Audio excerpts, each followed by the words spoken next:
দেখো মম, তুমি কিন্তু বেশি বাড়াবাড়ি করে ফেলতেছো। তো কি করবা? ওকে আচ্ছা, আমার কি? যাও, রেডি হয়ে আসো। কি রেডি হব? বুঝো না? ঘুরতে যাবা? হুম। ওকে। তারপর আর কি করব, পাগলের পাগলামি সামলাতে রেডি হয়ে বের হলাম। সারা দিন এই জায়গা ওই জায়গায় ঘুরলাম, হোটেল রেস্টুরেন্টে পার্ক, সব কিছুতেই গেল। আমি অনেকটা রোবট না হই, ওর পাহারাদার হয়ে ওর পিছু পিছু হাঁটছি। রাত প্রায় অনেক হয়ে গেছে, আকাশে তারায় ভরপুর। আর এদিকে মম আর আমি হেঁটে চলেছি ফুটপাতের এক পাশ ধরে। আর কত হাঁটবা? যতক্ষণ না পা ব্যথা করে। আমার পা ব্যথা করতেছে। রিক্সা নেব। কোনো দরকার নাই। চা খাবা? না, কেন? ইচ্ছে করতেছে না। কি ইচ্ছে করতেছে? বাসায় যে ঘুমাতে। এখনই? কয়টা বাজে? ক্লান্ত তাই হুম। হাঁটতেছি। হঠাৎ করে ওর কিছু ছেলে সামনে চলে আসলো। কি ভাই সাহেব, কেমন চলতেছে দিনকাল? ভালো, কে আপনারা? ভালোই তো থাকবেন এমন সুন্দরী মেয়ে পাশে থাকলে। কি দরকার সেটা বলুন। দরকার কি বুঝেন না? এত রাতে মেয়ে নিয়ে ঘুরবেন আর আমরা এমনি ছেড়ে দিব? মানে? মানে কিছু না, মেয়েটাকে ছেড়ে দেন আর ভালো মতো এখান থেকে চলে যান। এই, আমাকে চিনেন না কিন্তু। শুধু একটা ফোন দিব, তারপর এখানে একটাকেও খুঁজে পাওয়া যাবে না। ও তাই নাকি? দেন ফোন, আপনার ফ্যামিলিও জানুক আপনারা রাতে কি করে বেড়ান। কি করি মানে? আমরা স্বামী স্ত্রী, এখানে সমস্যা কোথায়? স্বামী স্ত্রী মানে? মাথা ঠিক আছে? হুম। চুপ। এই চল তো এই দুটাকে নিয়ে, ওদের মাঝে ঘাবলা আছে। খুব রাগ উঠতেছে মমর উপরে। সারাদিন তো ঘুরলি, এত রাতেও ঘুরতে হবে? ওদের সাথে হাঁটতে লাগলাম। হঠাৎ করে একটা 2 তলা বিল্ডিংয়ে নিচে দাঁড়ালাম। তারপর একটা রুমে নিয়ে গেল। 10 মিনিট হলো আমি আর মমো একটা রুমে বসে আছি। কিছুক্ষণ পর ওরা আসলো, সাথে একজন হুজুর টাইপের লোক নিয়ে। কিন্তু হুজুর টাইপের লোক এখানে কি করবে সেটাই বুঝতে পারছি না। নেন এখন ওদের বিয়ে পড়ান। কার বিয়ে? আমাদের। তার মানে সবকিছু তোমার প্ল্যান করা? হ্যাঁ। পাগল হইছো? হুম। আমি এই বিয়ে করতেছি না, ঠিক আছে? তোমার করাই লাগবে। জোর করে করবা? হুম, হুজুর বিয়ে পড়ান। আমি আর কিছু বললাম না, আমার কিছু বলারও নাই, কারণ আমি ওদের সাথে পারবো না। যা বুঝতেছি মমো পুরাই তার ছিঁড়া। কিন্তু আব্বু আম্মুকে কি বলবো? ওদের কাছ থেকে অনেকটা পালাই আসতে চেষ্টা করলাম, কিন্তু পারলাম না। খুব করে ধরে ফেললো, কিছু করার নাই এখন। তারপর আর কি, বিয়ে হয়ে গেছে। রাস্তা দিয়ে হাঁটতেছি দুইজন। জোর করে বিয়ে করতে পারছো, কিন্তু কখনো ভালোবাসা পাবা না। ওইটা নিয়ে তোমার চিন্তা করা লাগবে না। আমার ভালোবাসা আমি ঠিকই আদায় করে নিব। ওকে। তারপর একটা সিগারেট ধরালাম। এখন থেকে এসব খাওয়া বাদ। এখনই ফালাও। কে তুমি? তোমার বউ। কাগজ কলমে, মন থেকে নয়। এরপর থেকে আমার পার্সোনাল লাইফ নিয়ে কিছু বলবে না। কিছুক্ষণ পর, প্লিজ ফালাও না। না। মমো আমার শার্টের কলার ধরে। তুই ফালাবি নাকি চিল্লায় লোক জড়ো করব? আমি সিগারেট ফেলে দিয়ে, এই জন্যই তোমাকে কখনো ভালোবাসবো না। মমো আবারও চুপ। তারপর কিছুক্ষণ চুপ থেকে দুইজন হাঁটতে লাগলাম। বাসায় যাও। কার বাসায়? তোমার বাসা। তোমার বাসায় যাব। মানে? আজকে আমাদের বাসর রাত না? এই, তোর বাপের ফোন নাম্বারটা দে তো। তুমি আমাকে তুই করে কথা বললা? তো তোর মতো মেয়েকে কিভাবে কথা বলবো? জোর করে বিয়ে করলি, এখন আবার বাসরাত করতেছ? বিয়ে যখন করছো তো বাসর রাত করাই লাগবে। না।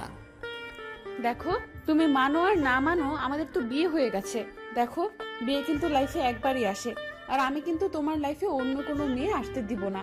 এখন যদি বাসরাত না করো তাহলে জীবনে একটা মিস রয়ে যাবে। বিয়ে করছো কিন্তু বাসরাত করতে পারো নাই।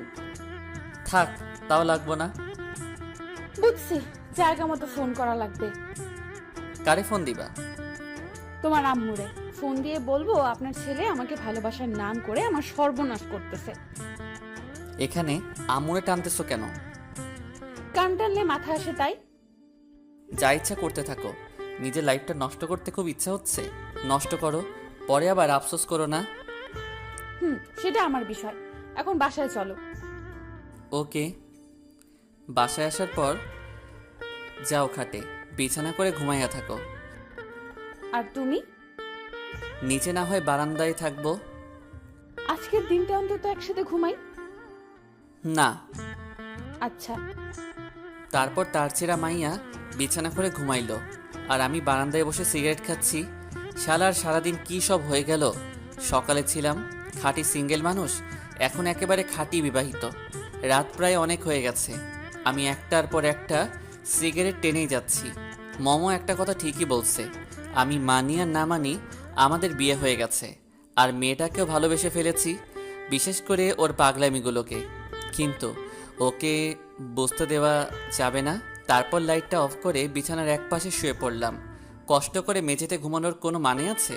এত সুন্দরী বউ থাকতে পাগলিটা আজকে শাড়ি পরে নাই, শাড়িতে যা মানাবে ওরে। আমি বিছানায় শুতেই পাগলিটা খপ করে জড়িয়ে ধরলো। কিছু বললাম না, জড়িয়ে ধরার সম্পূর্ণ অধিকার ওর আছে। তারপর কখন ঘুমাইয়া পড়ছি খেয়ালই নাই। সকালে ঘুম ভাঙে মমর ডাকে। আই ওঠো না। উঠতেছি, যাও, আর একটু ঘুমাতে দাও।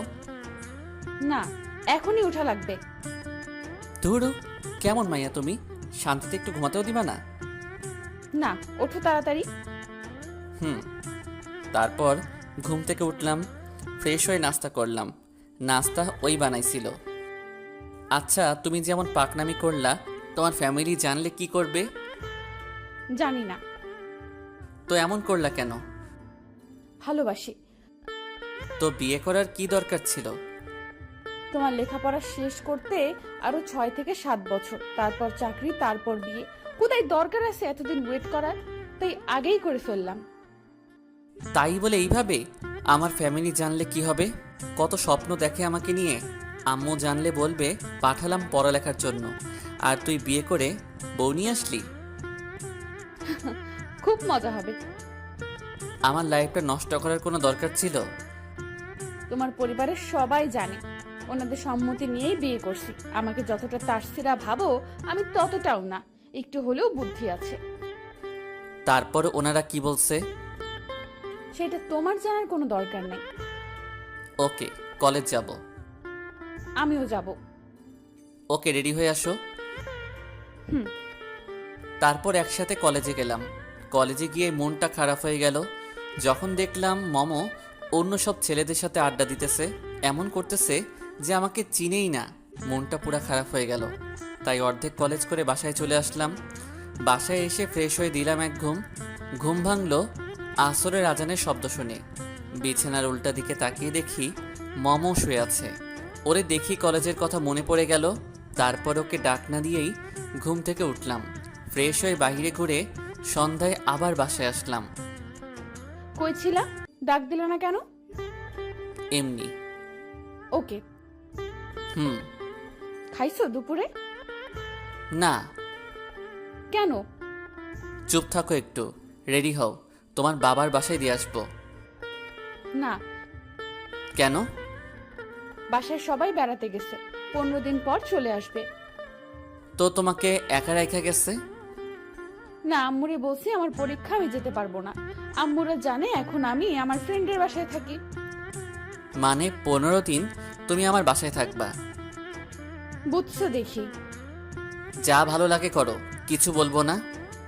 হুম। পরের দিন আর কলেজে গেলাম না, কারণ কলেজে গিয়ে আবার দেখি ও ছেলেদের সাথে আড্ডা দিতেছে। দরকার কি শুধু শুধু নিজেকে কষ্ট দেওয়ার? এই 15 দিন কলেজে না গেলে কিছু হবে না। রাতে রিয়ান ফোন করলো। কিরে, কলেজে আসোস না কেন? এমনি রে। বিয়ে করলি, টিডডিবি কবে? আমার সাথে দেখা করিস, তোরে সব বলবো নে কি হয়েছে আমার সাথে। আমি শুনেছি সব, শোন, মামু মেয়েটা অনেক ভালো। জানি না কি দেখে ও তোকে ভালোবাসে, কিন্তু এটা শিওর থাক, ও কখনো বেইমানি করবে না। অবহেলা করিস না। জানি না রে ভাই। আচ্ছা, কালকে কলেজ যাই। ওকে। তখন মমো সামনে এসে বসলো। কলেজে গেলে না কেন? এমনি। কিছু হয়েছে তোমার? শরীর খারাপ? না, তো কলেজে যাও না কেন? এমনি যাই না। নাকি ছেলেদের সাথে কথা বলি তাই যাও না? বলতেছি না এমনি।